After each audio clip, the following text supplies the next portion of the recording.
भगवान की प्राप्ति तो देखो एक भूत से हो गई तुलसीदास जी को। काशी में गंगा पार करके शौच जाते थे तो जो शौच का बचा हुआ पानी होता था ऐसे फेंक देते थे और उस पेड़ पर एक प्रेत रहता था। प्रेत अपवित्र पानी पीता है तो कई दिन पीने के बाद वो तृप्त हुआ और प्रकट हो गया। तुलसीदास जी से कहा कि अब आप जो चाहो हमसे मांग लो। उनका आप कौन हो? उन्होंने कहा मैं प्रेत हूँ। तो बोले मैंने तो आपकी आराधना की नहीं। तो उन्होंने कहा आराधना नहीं हुई पर अनजाने में आराधना हो गई। आपने जो अपवित्र पानी फेंका उससे मेरी तृप्ति हो गई। अब आप बताओ क्या? तो उनका सिया राम के दर्शन करा दो। क्या इतनी सामर्थ्य?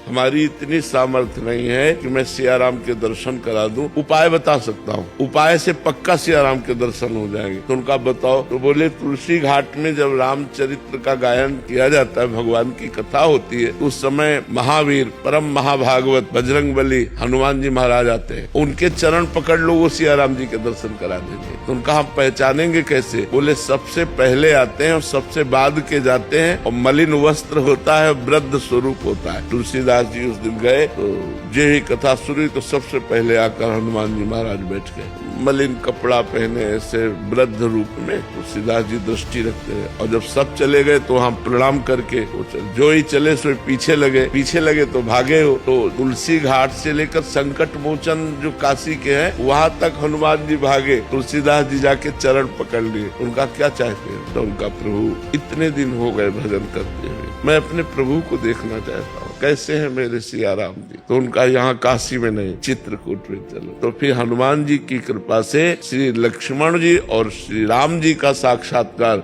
चित्रकूट में श्री तुलसीदास जी को हुआ। तो हम ईमानदारी से संपूर्ण भावना से भगवत भावना से यदि सेवा करें तो कहीं भी सेवा करें वो भगवान को ही पहुंचती है, क्योंकि मूल में सबके भगवान विराजमान है।